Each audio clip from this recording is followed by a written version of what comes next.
Hello everyone. In this video, I have come up with second part of the chapter Comparative Development Experience of India and its Neighbors, a class 12 chapter from Indian Economic Development. Before we start today's lecture, let's have a look at what we studied earlier in this chapter in brief. So it's a kind of revision for you. First of all, we discussed why do we need to study this chapter.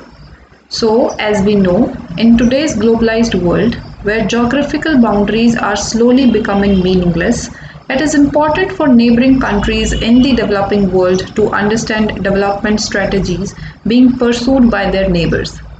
This is more so because they share the relatively limited economic space in world markets. So, we threw light on globalization, groups of countries like SAARC, European Union, G8, G7, etc.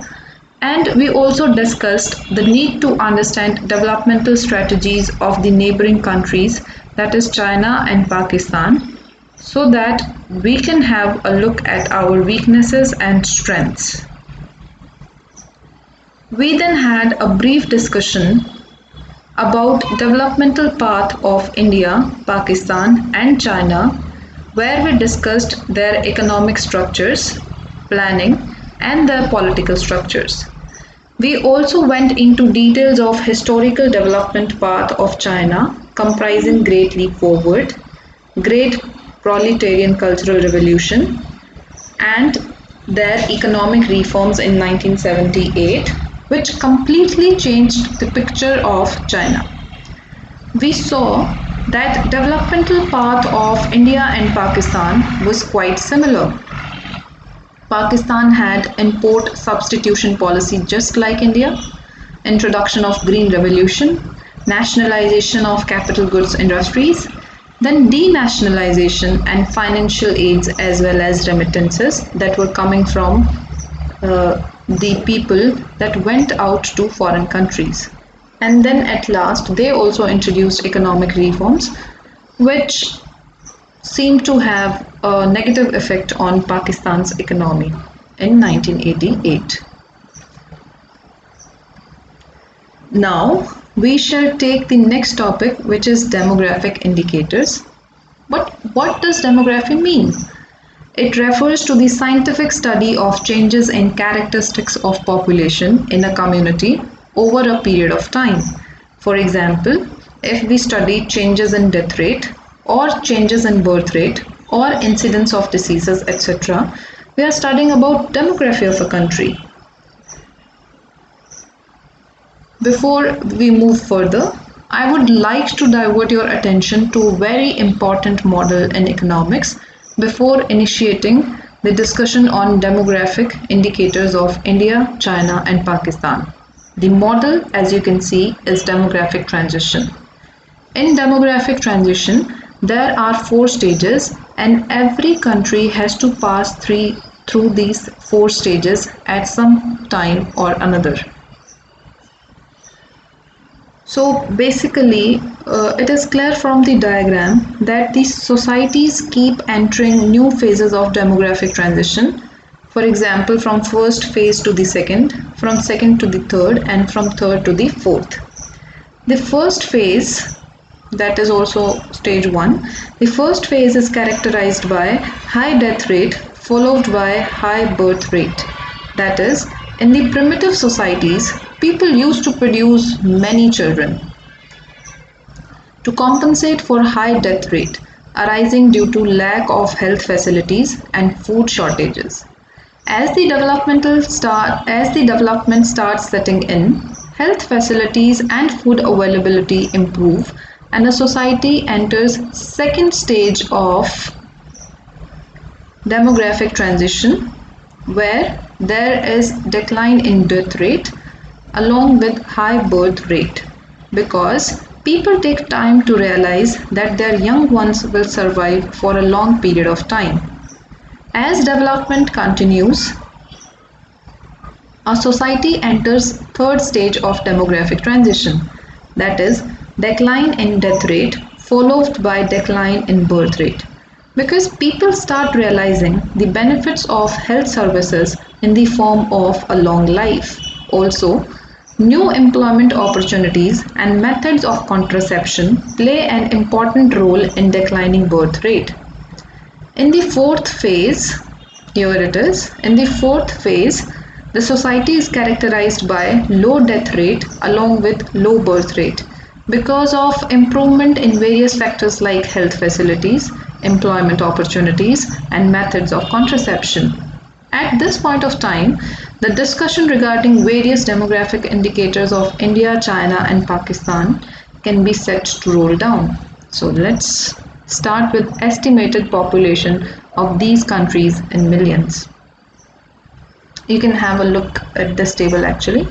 This table shows the data of 2017 and 18 and has been taken from World Bank.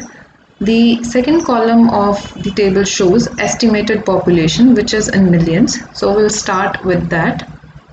So as is visible in the table, China has the largest population among these three countries, which was 1,393 million in 2017-18.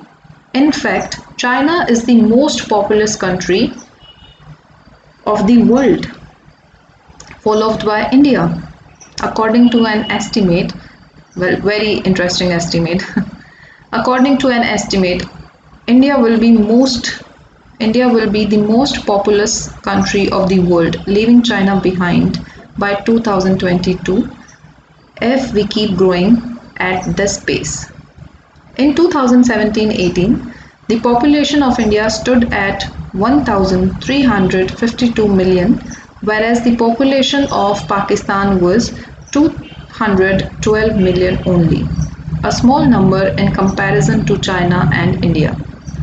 Do you know that China is the fourth largest country according to area and India is the seventh? I'm telling you this because our next indicator is population density. As you can see here, density. Look at this. So population density means the measurement of population per square kilometer. Population density was highest in India, that is 455 people per square kilometer, and lowest in China, that is 148 people per square kilometer. It means China has less people in comparison to its availability of land, and India is comparatively crowded. Pakistan has a low population density, which is 275 people per square kilometer. Along with population estimates and population density, let's have a look at annual growth rate of the population in these three countries. You will see that China has the lowest population growth, that is 0.46% only. Why? There is an interesting story behind China's low population growth rate. For that, let's have a look at the video in the next slide. Every second worldwide, 4 babies are born. That makes around 12 babies just while you've been watching this. Now there are 7.3 billion people living on our planet, and overpopulation is thought to be a serious global issue. Rapid population growth has brought pressure on economic and social development. It's well known that China has the world's biggest population, with 1.3 billion people, and is equivalent to the populations of North and South America, Australia, New Zealand, and Western Europe combined. A big population may sound like a big problem, but in fact it can bring many big advantages. A large workforce has helped China become one of the world's biggest economies in just one generation. This has lifted 800 million people out of poverty and enabled China to build the largest education system in the world. But a big population also means greater pressure on resources. Finding the balance between population and resources is an issue that all governments face. Many introduce policies designed to affect the growth or demographic of their population. Japan has the world's highest numbers of over 65-year-olds, which means its government has adapted working and healthcare policies to cope. Countries with low birth rates offer financial incentives for families to have more children. China's most famous population policy was the one-child policy. In 2015, China revised the population law and encouraged couples to have 2 children, which could mean an extra 15 million babies born in the next 5 years. When China already has the world's biggest population, why encourage an increase in the birth rate? Before the one-child policy, a typical Chinese family had around 6 children. But the government worried that China's high birth rate was incompatible with plans to improve living standards. The answer? A national campaign to promote birth control. So by the end of the 1970s, the typical Chinese family had only 3 children. But the population was close to 1 billion. And with 2/3 of it under 30, more babies were just around the corner. So in 1980, the one-child policy was implemented.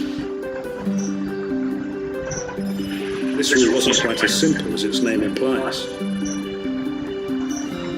Most Han Chinese couples living in towns and cities have 1 child.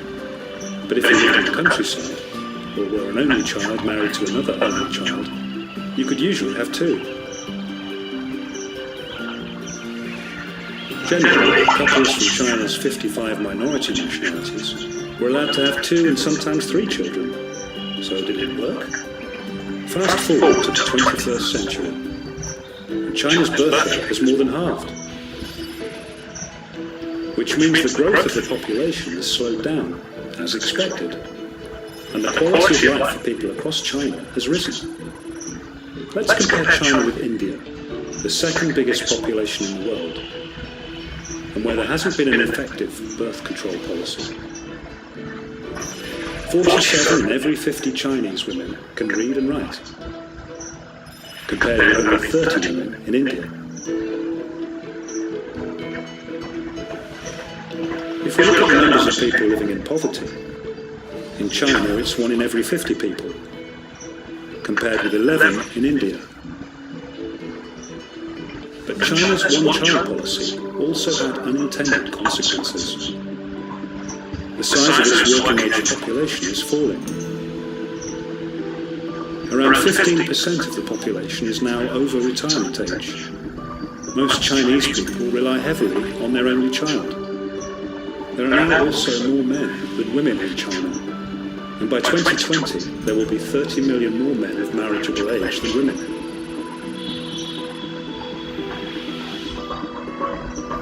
Some people believe that the one-child policy has altered family life, creating a generation of little emperors who are both adored and pressurized by their tiger mums and dads.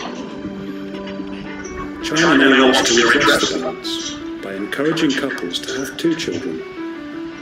The population is expected to peak at around 1.4 billion. Experts believe the change will help to counterbalance the fall in birth rate, the shrinking workforce, and the aging population. At the same time as keeping the advantages of better healthcare, improved education, and raised living standards that a slower growing population brings. Of course, not every couple in China will have 2 children. Today, people choose the family size that works for them, whether that's 2 children, 1 child, or none.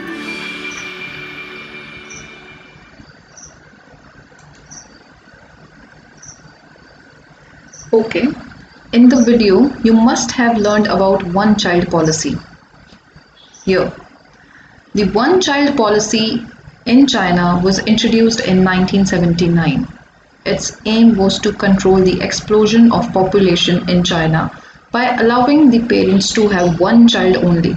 Although there were exceptions to this policy, for example, in the case of ethnic minorities, rural people having a girl as their first child, and many more, were allowed to have 2 children.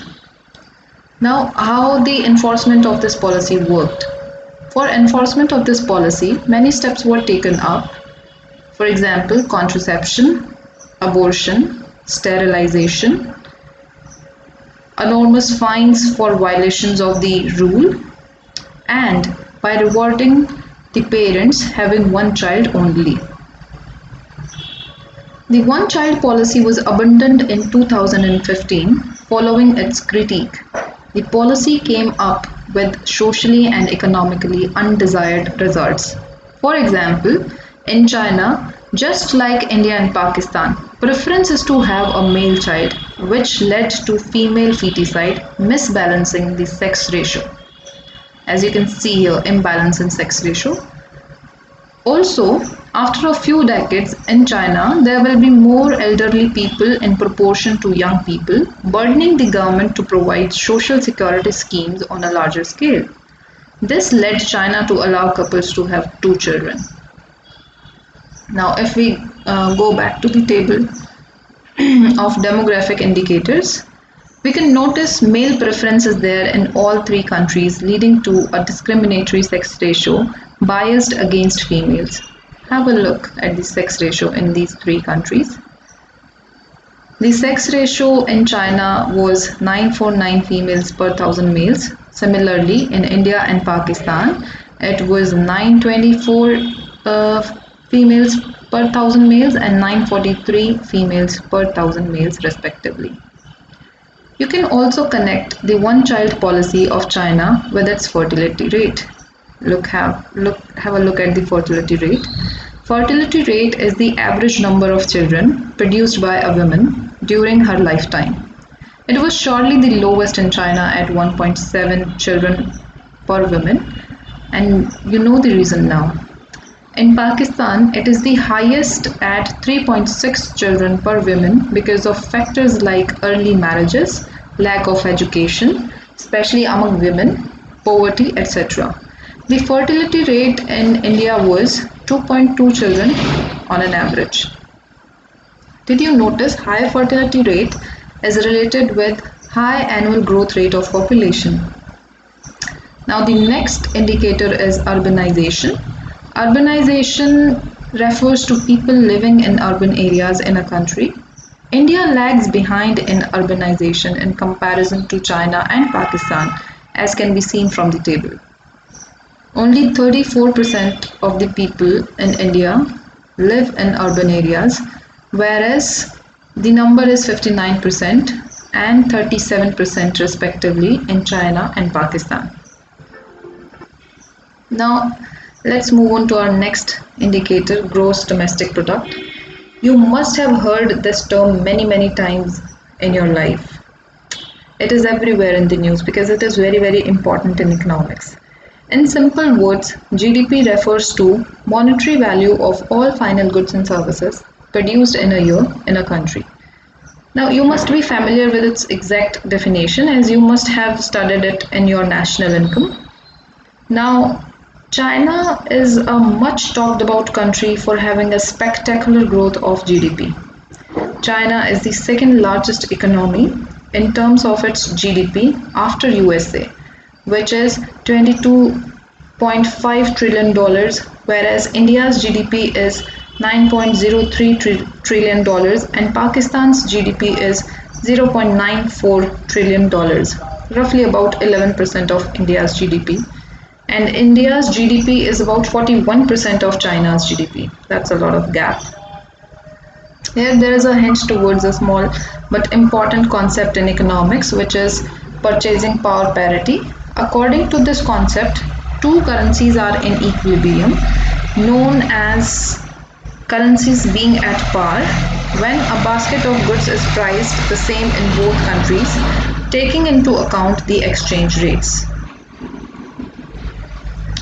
Moving again to the GDP, let's discuss growth of GDP of these three countries over a period of time, that is from 1980-90 to 2015-17. When many developed countries were finding it difficult to maintain a growth rate of even 5%, look at China. It was able to maintain near double-digit growth during 1980s, which is 10.3%. Also notice that in the 1980s, Pakistan was ahead of India China was having double-digit growth, and India was at the bottom. In 2015-17, look at 2015-17 now. There has been a decline in Pakistan and China's growth rates, whereas India met with moderate increase in growth rates, which increased from this 5.7 to 7.3%. Some scholars hold the reform processes introduced in Pakistan and political instability over a long period as reasons behind the declining growth rate in Pakistan. But I have included one more dominant factor which is responsible for decline in gross domestic product of Pakistan. Please have a look. Pakistan faces power shortages as it works to grow its economy and end poverty. Up to 50 million people lack access to grid electricity, and those connected face frequent outages. Pakistan ranks 115th among 137 countries for reliable electricity. A new World Bank report shows how power sector inefficiencies harm businesses and consumers. In 2015, distortions in Pakistan's power sector cost the economy the equivalent of 7% of GDP, that's $18 billion a year. The report sheds new light by analyzing distortions in the entire power supply cycle, all the way from upstream fuel supply to power generation, transmission, distribution, and to consumers. Problems begin upstream, where gas underpricing encourages waste and reduces incentives for gas production. More than 14% of gas is lost in transmission and distribution due to lack of pipeline maintenance and theft. Resulting gas shortages cause idle plants and power outages. Public power plants use 20% more gas per unit of electricity produced than private plants. Poor infrastructure, faulty metering and theft cause the loss of almost 1/5 of generated electricity. Constant blackouts deprive families of power and cripple businesses. Electricity sector reforms should be a top priority and can quickly yield major economic gains. If well designed, reforms will directly benefit the poor by increasing access, improving reliability, and reducing cost and emissions. Learn more at worldbank.org/inthedark. Okay. So shortage of power is also a reason for declining GDP in Pakistan. Now let's study about the occupational structure of all three countries along with the contribution of all these sectors to gross value added.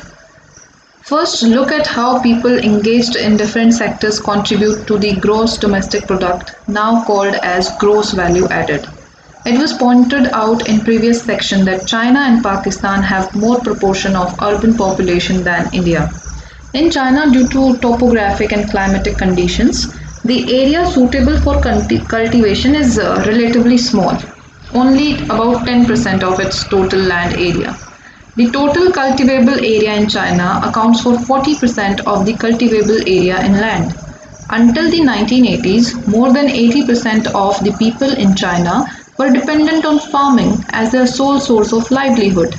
Since then, the government encouraged people to leave their fields and pursue other activities such as handicrafts, commerce, and transport. Therefore, in 2018 and 19, with 26% of its workforce engaged in agriculture, its contribution to the gross value added is 7%. Look at the table. In both India and Pakistan, the contribution of agriculture to gross value added were 16% and 24% respectively, but the proportion of workforce that works in this sector is more in India. See, in India it is 43%, whereas in Pakistan it is 41%. So in Pakistan it was about 41% people, whereas in India it was 43% people in agriculture. 24% of Pakistan workforce is engaged in industry, as you can see here. but it produces 19% only. Look here, 19% of gross value added. In India, industry workforce account for 25%. It is 25% in India, but produces good worth 30% of gross value added. In China, industries contribute to gross value added at 41 and employ 28% of workforce. See, look here. In all the three countries, service sector contributes highest share of gross value added. You can have a look at the service sector. It is 54% in India, 52% in China, and 57% in Pakistan. Now, there is one interesting thing. Normally, when the countries develop, what happens? They move from agricultural sector to the industrial sector, and then from industrial sector to the service sector. It has been the case in China as well. China has first moved from agriculture to industries, and then from industries to service sector. But there's something absurd about the developmental path of India and Pakistan, because they have directly jumped from agricultural sector to the service sector, as you can see. So the proportion of workforce engaged in industry in India and Pakistan were low at 25% and 24% respectively. The contribution of industries to gross value added is at 30% in India and 19% in Pakistan. In these countries, the shift is taking place directly to the service sector, as I mentioned. Thus, in all the three countries, the service sector is emerging as a major player of development. It contributes more to gross value added and at the same time emerges as a prospective employer. If we look at the proportion of workforce in the 1980s, Pakistan was faster in shifting its workforce to service sector than India and China. In the 1980s, India, China and Pakistan employed 17, 12 and 27% of its workforce in the service sector respectively. In 2019, it has reached the level of 32, 46 and 35% respectively. Now the next thing is trends in output growth in different sectors 1980 to 2015. As we can see in the table, in the last 5 decades, the growth of agriculture sector, which employs the largest proportion of workforce in all the three countries, has declined. In the industrial sector, China has maintained a near double-digit growth rate in 1980s but began showing decline in recent years. Whereas for India and Pakistan, growth rate has declined. In case of service sector, China was able to maintain its rate of growth during 1980 and 1990, while there was a positive and increasing growth of India's service sector output. Thus, China's growth is contributed by the manufacturing and service sectors, and India's growth by the service sector. During this period, Pakistan has shown deceleration in all three sectors. Now, please have a look at the next table. This table shows indicators of human development. There can be many indicators of human development as is there in the table. For example, life expectancy, poverty, infant mortality rate, maternal mortality rate, etc. But Human Development Index is the most important indicator to measure human development. Now, what is Human Development Index? It is a composite index of per capita income, literacy rate, and life expectancy to rank countries on the basis of their respective development level. So basically, HDI has three components, which is per capita income, literacy rate, and life expectancy. The HDI number for China in the year 2015 was 0.758, as you can see here, which is the highest. If you compare it with India or Pakistan, it is the highest, because India's HDI was 0.647 and Pakistan's HDI was 0.560 respectively. So in fact, if you notice, China is moving ahead of India and Pakistan in every indicator listed in the table.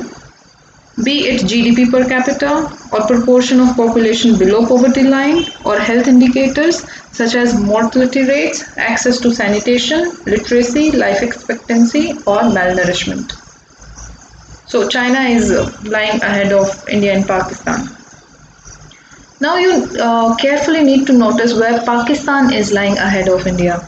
Pakistan is ahead of India in reducing proportion of people below the poverty line and also its performance in sanitation. But neither of these two countries have been able to save women from maternal mortality. In China, for 1 lakh birth, only 27 women die, whereas in India and Pakistan about 178 and 174 women die respectively. Surprisingly, all three countries report providing improved drinking water sources for most of its population. You really need to analyze this fact. You will notice that for the proportion of people below the international poverty rate of $3.20 a day, India has the largest share of poor among the three countries. India is still a poor country. Though the indicators mentioned in the given table give a fair idea about the overall economic performance of a country, nevertheless they are not sufficient because they are hiding something. They are hiding the status of people living in these countries. The people in India enjoys a better status. How? Let's have a look. There has to be some other indicators also which capture other aspects of the economy. One such aspect is captured by liberty indicators. It measures the extent of democratic participation in social and political decision making. Though it has not been included in the table, it is not there in the table if you see. So because it is not there in the table, it has somewhat put down the performance of India. It may also include green index, sustainable developmental goals, etc. to make it more complete and more usable. So this is a kind of a suggestion that human development indicator should also include these factors. Now it was the end of the chapter and there is an assignment for you. In the assignment there are 5 questions. The first question is, what is the important implication of the one-child norm in China? The second question is, mention the salient demographic indicators of China, Pakistan and India. Question number 3 is, compare and contrast India and China's sectoral contribution towards gross value added / gross domestic product. What does it indicate? Question number 4 is, mention the various indicators of human development. Question number 5 is, define the liberty indicator. Give some examples of liberty indicators. See, you need to find all the answers from NCERT textbook only. You have to read the chapter many times to get a better understanding of the chapter. Plus, when you write the answer, try to write it in the form of points because it gives you conceptual clarity. Plus, it fetches you good marks in the exam. Otherwise, if you have any doubts, you can always write to me in the comment section. Thank you very much. Have a nice day. Thank you so much.